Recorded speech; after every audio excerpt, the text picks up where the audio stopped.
Hello and welcome back. Today is the conclusion of the lecture series of the 5 lessons. I'm hesitant to say conclusion because truthfully it is simply the beginning. The beginning of how we now apply what we've learnt in a whole new way. Let us continue. Lesson 5. Remain faithful to your idea. Tonight we have the 5th and last lesson in this course. First, I shall give you a short summary of what has gone before. Then, since so many of you have asked me to elaborate further on Lesson 3, I shall give you a few more ideas on thinking fourth-dimensionally. I know that when a man sees a thing clearly, he can tell it. He can explain it. This past winter in Barbados, a fisherman, whose vocabulary would not encompass 1,000 words, told me more in 5 minutes about the behavior of the dolphin than Shakespeare with his vast vocabulary could have told me, if he did not know the habits of the dolphin. The fisherman told me how the dolphin loves to play on a piece of driftwood, and in order to catch him, you throw the wood out and bait him as you would bait children, because he likes to pretend he is getting out of the water. As I said, this man's vocabulary was very limited, but he knew his fish, and he knew the sea.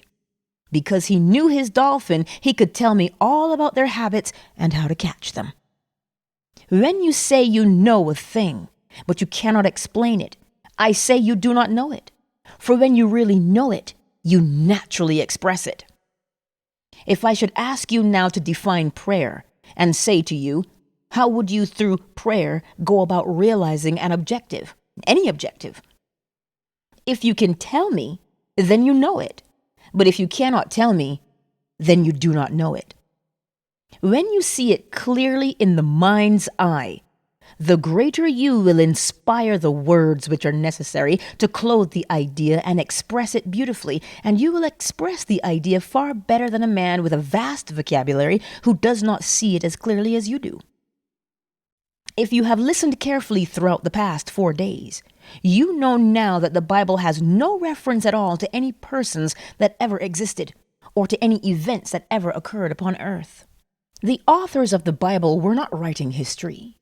They were writing a great drama of the mind, which they dressed up in the garb of history and then adapted it to the limited capacity of the uncritical, unthinking masses. You know that every story in the Bible is your story. That when the writers introduce dozens of characters in the same story, they are trying to present you with different attributes of the mind that you may employ. You saw it as I took perhaps a dozen or more stories and interpreted them for you. For instance, many people wonder how Jesus, the most gracious, the most loving man in the world, if he be a man, could say to his mother what he is supposed to have said to her as recorded in the 2nd chapter of the Gospel of St. John. Jesus is made to say to his mother, "Woman, what have I to do with thee?" John 2:4. You and I, who are not yet identified with the ideal we serve, would not make such a statement to our mother. Yet here was the embodiment of love saying to his mother, "Woman, what have I to do with thee?" You are Jesus, and your mother is your own consciousness. For consciousness is the cause of all. Therefore, it is the great father-mother of all phenomena. You and I are creatures of habit. We get into the habit of accepting as final the evidence of our senses. Wine is needed for the guests, and my senses tell me that there is no wine, and I, through habit, am about to accept this lack as final.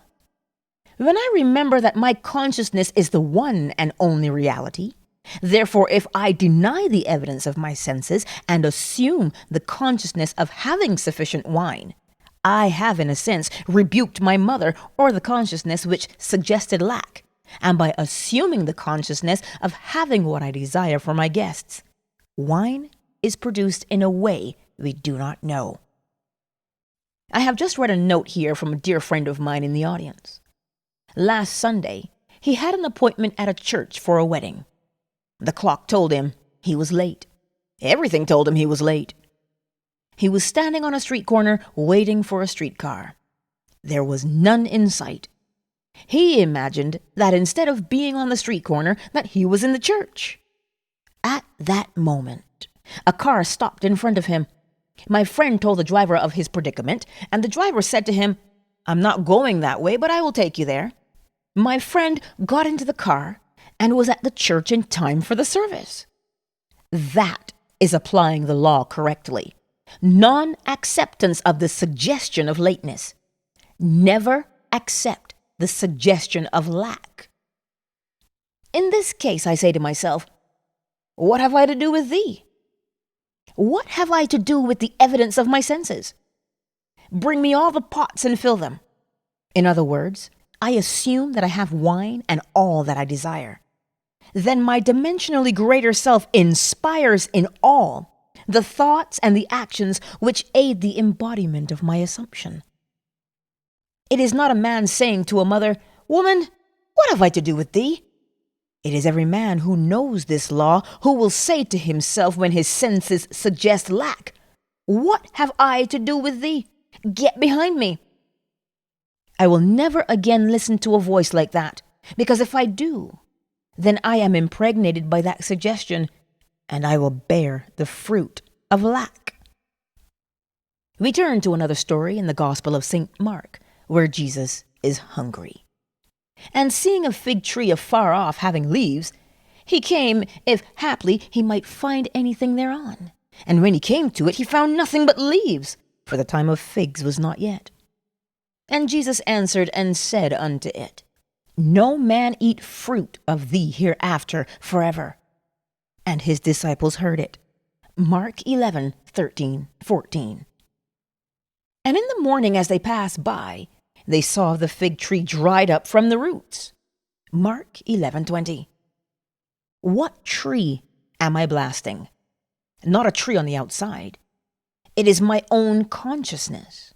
I am the vine. John 15:1. My consciousness, my I amness, is the great tree. And habit, once more, suggests emptiness. It suggests barrenness. It suggests 4 months before I can feast. But I cannot wait 4 months.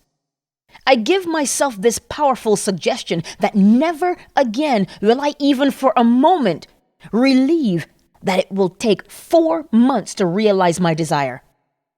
The belief in lack must from this day on be barren and never again reproduce itself in my mind. It is not a man blasting a tree. Everything in the Bible takes place in the mind of man.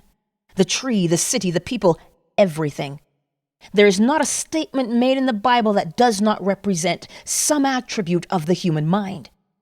They are all personifications of the mind and not things within the world. Consciousness is the one and only reality.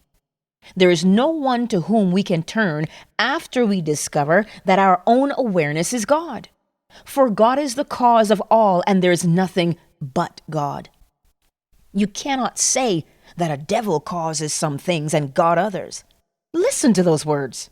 Thus saith the Lord to his anointed, to Cyrus, whose right hand I have holden, to subdue nations before him, and I will loose the loins of kings, to open before him the 2-leaved gates, and the gates shall not be shut. I will go before thee and make the crooked places straight. I will break in pieces the gates of brass and cut in sunder the bars of iron. And I will give thee the treasures of darkness and hidden riches of secret places, that thou mayest know that I, the Lord, which call thee by thy name, am the God of Israel. Isaiah 45:1, 2, and 3. I form the light and create darkness. I make peace and create evil. I, the Lord, do all these things. Isaiah 45:7. I have made the earth and created man upon it. I even, my hands, have stretched out the heavens, and all their hosts have I commanded. I have raised him up in righteousness, and I will direct all his ways. He shall build my city, and he shall let go my captives, not for price nor reward, saith the Lord of hosts. Isaiah 45:12, 13. I am the Lord, and there is none else. There is no God beside me. Isaiah 45:5. Read these words carefully. They are not my words. They are the inspired words of men who discovered that consciousness is the only reality. If I am hurt, I am self-hurt. If there is darkness in my world, I created the darkness and the gloom and the depression. If there is light and joy, I created the light and the joy. There is no one but this I amness that does all. You cannot find a cause outside of your own consciousness. Your world is a grand mirror, constantly telling you who you are. As you meet people, they tell you by their behavior who you are. Your prayers will not be less devout because you turn to your own consciousness for help. I do not think that any person in prayer feels more of the joy, the piety, and the feeling of adoration than I do when I feel thankful, as I assume the feeling of my wish fulfilled, knowing at the same time it is to myself that I turned. In prayer, you are called upon to believe that you possess what your reason and your senses deny. When you pray, believe that you have and you shall receive. The Bible states it this way: Therefore I say unto you, what things soever ye desire, when ye pray, believe that ye receive them, and ye shall have them. And when ye stand praying, forgive, if ye have aught against any, that your Father also which is in heaven may forgive you your trespasses. But if ye do not forgive, neither will your Father which is in heaven forgive your trespasses. Mark 11:24, 25, and 26. That is what we must do when we pray. If I hold something against another, be it a belief of sickness, poverty, or anything else, I must loose it and let it go, not by using words of denial, but by believing him to be what he desires to be. In that way, I completely forgive him. I changed my concept of him. I had aught against him, and I forgave him. Complete forgetfulness is forgiveness. If I do not forget, then I have not forgiven. I only forgive something when I truly forget. I can say to you until the end of time, I forgive you. But if every time I see you or think of you, I am reminded of what I held against you, I have not forgiven you at all. Forgiveness is complete forgetfulness. You go to your doctor and he gives you something for your sickness. He's trying to take it from you, so he gives you something in place of it. Give yourself a new concept of self for the old concept. Give up the old concept completely. A prayer granted implies that something is done in consequence of the prayer, which otherwise would not have been done. Therefore, I myself am the spring of action, the directing mind, and the one who grants the prayer. Anyone who prays successfully turns within and appropriates the state sought. You have no sacrifice to offer. Do not let anyone tell you you must struggle and suffer. You need not struggle for the realization of your desire. Read what it says in the Bible. To what purpose is the multitude of your sacrifices unto me, saith the Lord? I am full of burnt offerings of rams and the fat of fed beasts, and I delight not in the blood of bullocks, or of lambs, or of he-goats. When ye come to appear before me, who hath required that at your hand to tread my courts? Bring no more vain oblations. Incense is an abomination unto me. The new moons and Sabbaths, the calling of assemblies. I cannot endure iniquity and solemn assembly. Your new moons and your appointed feasts my soul hates. They have become a burden to me. I am weary of bearing them. Isaiah 1:11 through 14. Ye shall have a song as in the night, when a holy solemnity is kept, and gladness of heart, as when one goeth with a pipe to come into the mountain of the Lord, to the mighty one of Israel. Isaiah 30:29. Sing unto the Lord a new song, and his praise from the end of the earth. Isaiah 42:10. Sing, O ye heavens, for the Lord hath done it. Shout, ye lower parts of the earth. Break forth into singing, ye mountains. O forest and every tree therein. For the Lord hath redeemed Jacob and glorified himself in Israel. Isaiah 44:23. Therefore the redeemed of the Lord shall return, and come with singing unto Zion, and everlasting joy shall be upon their head. They shall obtain gladness and joy, and sorrow and mourning shall flee away. Isaiah 51:11. The only acceptable gift is a joyful heart. Come with singing and praise. That is the way to come before the Lord, your own consciousness. Assume the feeling of your wish fulfilled, and you have brought the only acceptable gift. All states of mind, other than that of the wish fulfilled, are an abomination. They are superstition and mean nothing. When you come before me, rejoice, because rejoicing implies that something has happened which you desired. Come before me singing, giving praise, and giving thanks, for these states of mind imply acceptance of the state sought. Put yourself in the proper mood, and your own consciousness will embody it. If I could define prayer for anyone and put it just as clearly as I could, I would simply say, it is the feeling of the wish fulfilled. If you ask, what do you mean by that? I would say, I would feel myself into the situation of the answered prayer, and then I would live and act upon that conviction. I would try to sustain it without effort. That is, I would live and act as though it were already a fact, knowing that as I walk in this fixed attitude, my assumption will harden into fact. Time does not permit me to go any further into the argument that the Bible is not history. But if you have listened attentively to my message these past 4 nights, I do not think you want any more proof that the Bible is not history. Apply what you have heard, and you will realize your desires. And now I have told you before it come to pass, that when it is come to pass, ye might believe. John 14:29.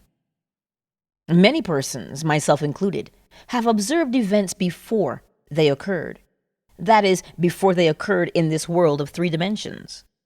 Since man can observe an event before it occurs in the 3 dimensions of space, then life on earth proceeds according to plan. And if this plan must exist elsewhere in another dimension and is slowly moving through our space. If the occurring events were not in this world, when they were observed, then to be perfectly logical, they must have been out of this world.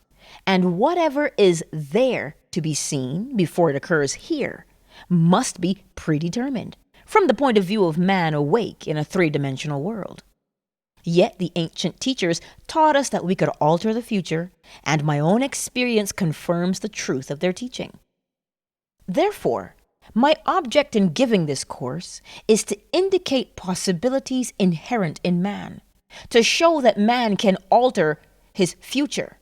But thus altered, it forms again a deterministic sequence starting from the point of interference, a future that will be consistent with the alteration. The most remarkable feature of man's future is its flexibility. The future, although prepared in advance, in every detail, has several outcomes. We have at every moment of our lives the choice before us which of several futures we will have. There are 2 actual outlooks on the world possessed by everyone, a natural focus and a spiritual focus. The ancient teachers called the one the carnal mind and the other the mind of Christ. We may differentiate them as ordinary waking consciousness, governed by our senses, and a controlled imagination governed by desire. We recognize these 2 distinct centers of thought in the statement, the natural man receiveth not the things of the Spirit of God, for they are foolishness unto him. Neither can he know them, because they are spiritually discerned. 1 Corinthians 2:14. The natural view confines reality to the moment called now. To the natural view, the past and future are purely imaginary. The spiritual view, on the other hand, sees the contents of time. The past and future are a present whole to the spiritual view. What is mental and subjective to the natural man is concrete and objective to the spiritual man. The habit of seeing only that which our senses permit renders us totally blind to what otherwise we could see. To cultivate the faculty of seeing the invisible, we should often deliberately disentangle our minds from the evidence of the senses and focus our attention on an invisible state, mentally feeling it and sensing it until it has all the distinctness of reality. Earnest, concentrated thought, focused in a particular direction, shuts out other sensations and causes them to disappear. We have only to concentrate on the state desired in order to see it. The habit of withdrawing attention from the region of sensation and concentrating it on the invisible develops our spiritual outlook and enables us to penetrate beyond the world of sense and to see that which is invisible.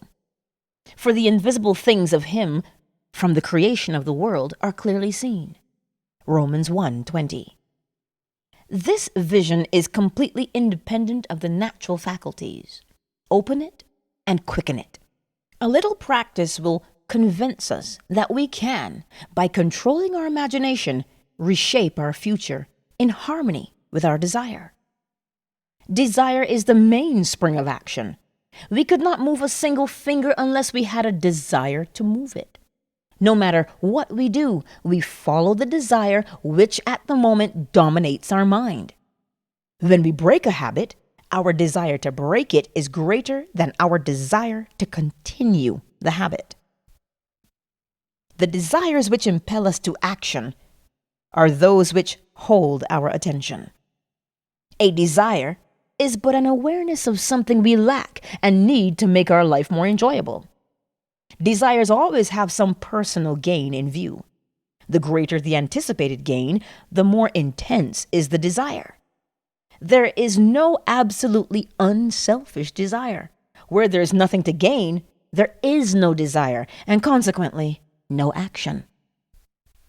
The spiritual man speaks to the natural man through the language of desire. The key to progress in life and to the fulfillment of dreams lies in ready obedience to its voice. Unhesitating obedience to its voice is an immediate assumption of the wish fulfilled. To desire a state is to have it. As Pascal has said, you would not have sought me had you not already found me. Man, by assuming the feeling of his wish fulfilled, and then living and acting on this conviction, alters the future in harmony with his assumption. Assumptions awaken what they affirm.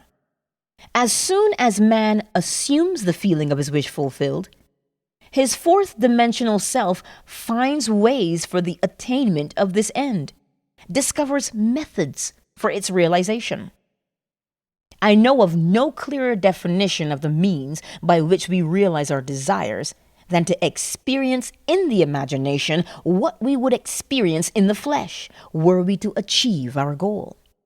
This imaginary experience of the end with acceptance wills the means. The fourth dimensional self then constructs with its larger outlook the means necessary to realize the accepted end. The undisciplined mind finds it difficult to assume a state which is denied by the senses. But here is a technique that makes it easy to call things which are not seen as though they were. That is, to encounter an event before it occurs. People have a habit of slighting the importance of simple things. But this simple formula for changing the future was discovered after years of searching and experimenting. The first step in changing the future is desire. That is, define your objective. Know definitely what you want. Secondly, construct an event which you believe you would encounter following the fulfillment of your desire. An event which implies fulfillment of your desire. Something which will have the action of self predominant. Thirdly, immobilize the physical body. and induce a condition akin to sleep by imagining that you are sleepy. Lie on a bed or relax in a chair. Then, with eyelids closed and your attention focused on the action you intend to experience in imagination, mentally feel yourself right into the proposed action, imagining all the while that you are actually performing the action here and now. You must always participate in the imaginary action. Not merely stand back and look on, but feel that you are actually performing the action so that the imaginary sensation is real to you. It is important always to remember that the proposed action must be one which follows the fulfillment of your desire. Also, you must feel yourself into the action until it has all the vividness and distinctness of reality. For example, suppose you desire a promotion in your office. Being congratulated would be an event you would encounter following the fulfillment of your desire. Having selected this action as the one you will experience in imagination, immobilize the physical body and induce a state akin to sleep, a drowsy state, but one in which you are still able to control the direction of your thoughts, a state in which you are attentive without effort. Then visualize a friend standing before you. Put your imaginary hand into his. Feel it to be solid and real, and carry on an imaginary conversation with him in harmony with the action. You do not visualize yourself at a distance in point of space and at a distance in point of time, being congratulated on your good fortune. Instead, you make elsewhere here and the future now. The future event is a reality now in a dimensionally larger world, and oddly enough, now in a dimensionally larger world is equivalent to here in the ordinary three-dimensional space of everyday life. The difference between feeling yourself in action here and now and visualizing yourself in action as though you were on a motion picture screen is the difference between success and failure. The difference will be appreciated if you will now visualize yourself climbing a ladder. Then, with eyelids closed, imagine that a ladder is right in front of you and feel yourself actually climbing it. Desire, physical immobility bordering on sleep, and imaginary action in which self feelingly predominates here and now are not only important factors in altering the future, but they are also essential conditions in consciously projecting the spiritual self.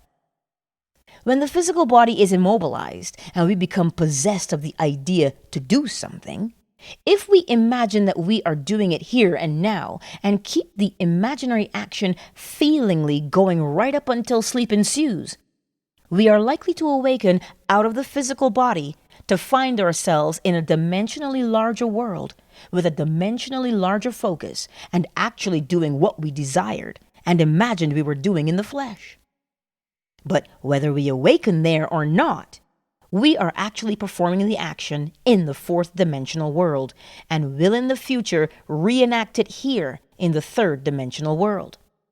Experience has taught me to restrict the imaginary action, to condense the idea which is to be the object of our meditation into a single act, and to reenact it over and over again until it has the feeling of reality.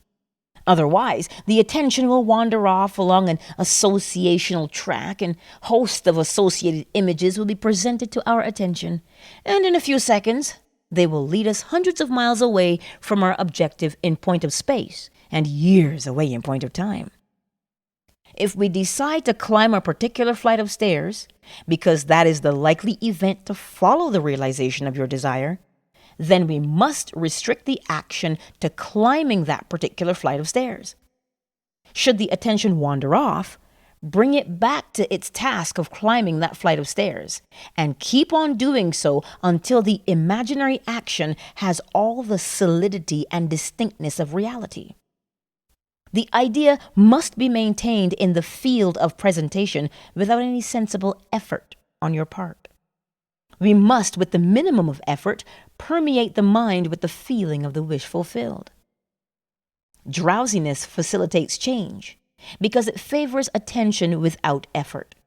But it must not be pushed to the state of sleep, in which we shall no longer be able to control the movements of our attention, but a moderate degree of drowsiness in which we are still able to direct our thoughts. A most effective way to embody a desire is to assume the feeling of the wish fulfilled, and then, in a relaxed and sleepy state, repeat over and over again, like a lullaby, any short phrase which implies fulfillment of your desire, such as, "Thank you, thank you, thank you," until the single sensation of thankfulness dominates the mind. Speak these words as though you addressed a higher power for having done it for you. If, however, we seek a conscious projection in a dimensionally larger world, then we must keep the action going right up until sleep ensues. Experience in imagination with all the distinctness of reality that would be experienced in the flesh were we to achieve our goal, and we shall in time meet it in the flesh as we met it in our imagination. Feed the mind with premises, that is, assertions presumed to be true, because assumptions, though false, if persisted in until they have the feeling of reality, will harden into fact. To an assumption, all means which promote its realization are good. It influences the behavior of all by inspiring in all the movements, the actions, and the words which tend towards its fulfillment. To understand how man molds his future in harmony with his assumptions, by simply experiencing in his imagination what he would experience in reality were he to realize his goal, we must know what we mean by a dimensionally larger world. For it is to a dimensionally larger world that we go to alter our future. The observation of an event before it occurs implies that the event is predetermined from the point of view of man in the three-dimensional world. Therefore, to change the condition here in the 3 dimensions of space, we must first change them in the 4 dimensions of space. Man does not know exactly what is meant by a dimensionally larger world, and would no doubt deny the existence of a dimensionally larger self. He is quite familiar with the 3 dimensions of length, width, and height, and he feels that if there were a 4th dimension, it should be just as obvious to him as the dimensions of length, width, and height. Now, a dimension is not a line. It is any way in which a thing can be measured that is entirely different from all other ways. That is, to measure a solid 4th dimensionally, we simply measure it in any direction except that of its length, width, and height. Now, is there another way of measuring an object other than those of its length, width, and height? Time measures my life without employing the 3 dimensions of length, width, and height. There is no such thing as an instantaneous object. Its appearance and disappearance are measurable. It endures for a definite length of time. We can measure its lifespan without using the dimensions of length, width, and height. Time is definitely a 4th way of measuring an object. The more dimensions an object has, the more substantial and real it becomes. A straight line which lies entirely in 1 dimension acquires shape, mass, and substance by the addition of dimensions. What new quality would time, the 4th dimension, give, which would make it just as vastly superior to solids, as solids are to surfaces and surfaces are to lines? Time is a medium for changes in experience, for all changes take time. The new quality is changeability. Observe that if we bisect a solid, its cross-section will be a surface. By bisecting a surface, we obtain a line, and by bisecting a line, we get a point. This means that a point is but a cross-section of a line, which is in turn but a cross-section of a surface, which in turn but a cross-section of a solid, which is in turn, if carried to its logical conclusion, but a cross-section of a four-dimensional object. We cannot avoid the inference that all three-dimensional objects are but cross-sections of four-dimensional bodies, which means when I meet you, I meet a cross-section of the four-dimensional you, the four-dimensional self that is not seen. To see the four-dimensional self, I must see every cross-section or moment of your life from birth to death and see them all as coexisting. My focus should take in the entire array of sensory impressions which you have experienced on earth, plus those you might encounter. I should see them, not in the order in which they were experienced by you, but as a present whole. Because change is the characteristic of the fourth dimension, I should see them in a state of flux, as a living, animated whole. Now, if we have all this clearly fixed in our minds, what does it mean to us in this three-dimensional world? It means that if we can move along time's length, we can see the future and alter it if we so desire. This world which we think so solidly real is a shadow out of which and beyond which we may at any time pass. It is an abstraction from a more fundamental and dimensionally larger world, a more fundamental world abstracted from a still more fundamental and dimensionally larger world, and so on to infinity. For the absolute is unattainable by any means or analysis, no matter how many dimensions we add to the world.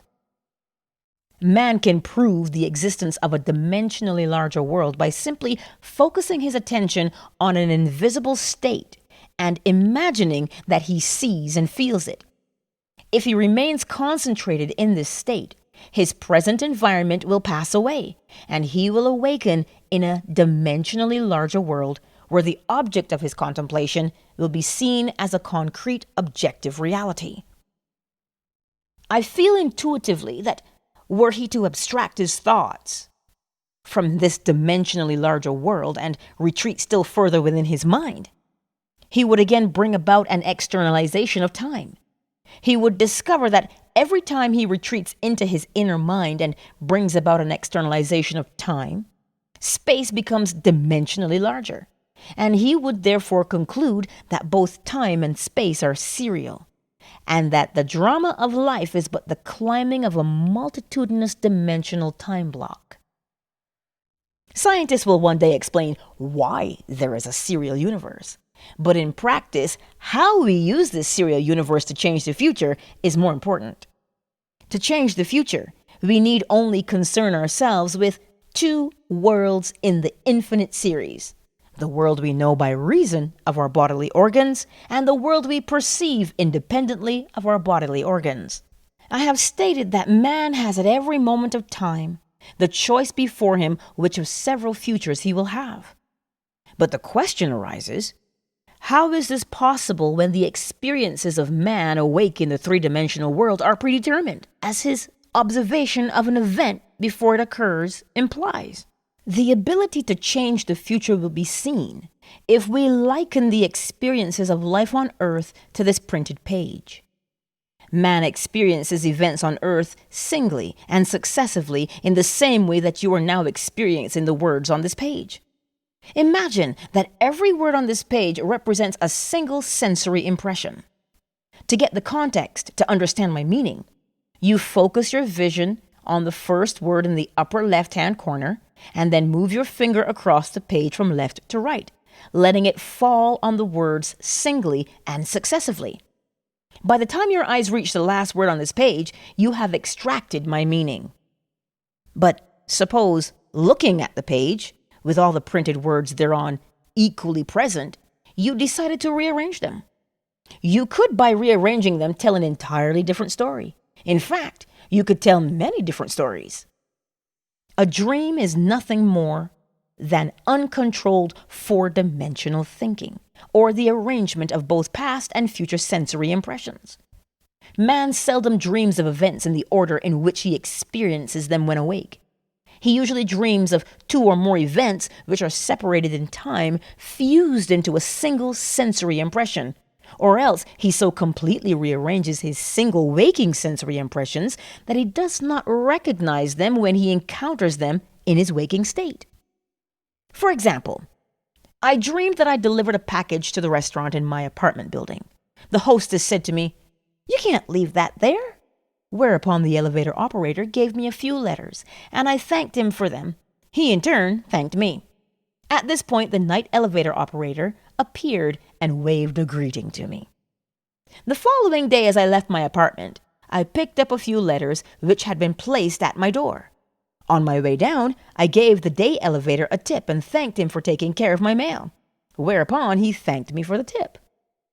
On my return home that day, I overheard a doorman saying to a delivery man, "You can't leave that there." As I was about to take the elevator up to my apartment, I was attracted by a familiar face in the restaurant, and as I looked in, the hostess greeted me with a smile. That night, I escorted my dinner guests to the elevator, and as I said goodbye to them, the night operator waved goodnight to me. By simply rearranging a few of the single sensory impressions I was destined to encounter, and by fusing two or more of them into single sensory impressions, I constructed a dream which differed quite a bit from my waking experience. When we have learned to control the movements of our attention in the four-dimensional world, we shall be able to consciously create circumstances in the three-dimensional world. We learn this control through the waking dream, where our attention can be maintained without effort. For attention minus effort is indispensable to changing the future. We can, in a controlled waking dream, consciously construct an event which we desire to experience in the three-dimensional world. The sensory impressions we use to construct our waking dream are present realities displaced in time or the four-dimensional world. All that we do in constructing the waking dream is to select from the vast array of sensory impressions those which, when they are properly arranged, imply that we have realized our desire. With the dream clearly defined, we relax in a chair and induce a state of consciousness akin to sleep. A state which, although bordering on sleep, leaves us in conscious control of the movements of our attention. Then we experience in imagination what we would experience in reality were this waking dream an objective fact. In applying this technique to change the future, it is important always to remember that the only thing which occupies the mind during the waking dream is the waking dream, the predetermined action and sensation which implies the fulfillment of our desire. How the waking dream becomes physical fact is not our concern.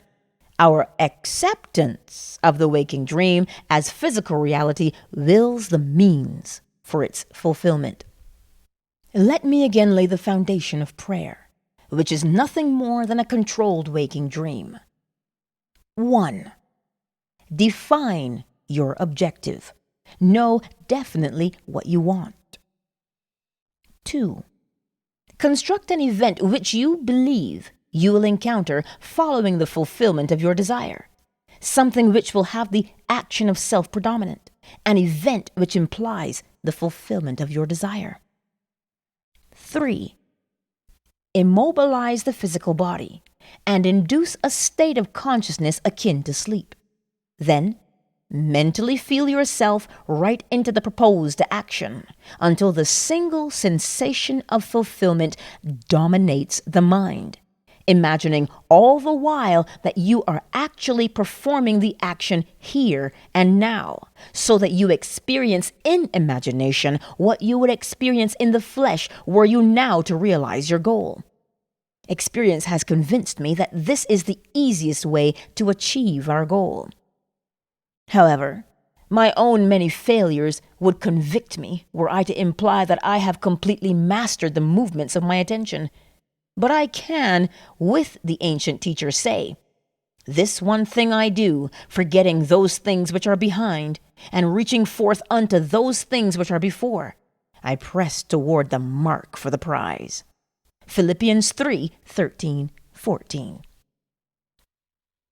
Again, I want to remind you that the responsibility to make what you have done real in this world is not on your shoulders. Do not be concerned with the how. You have assumed that it is done. The assumption has its own way of objectifying itself. All responsibility to make it so is removed from you. There's a little statement in the book of Exodus which bears this out.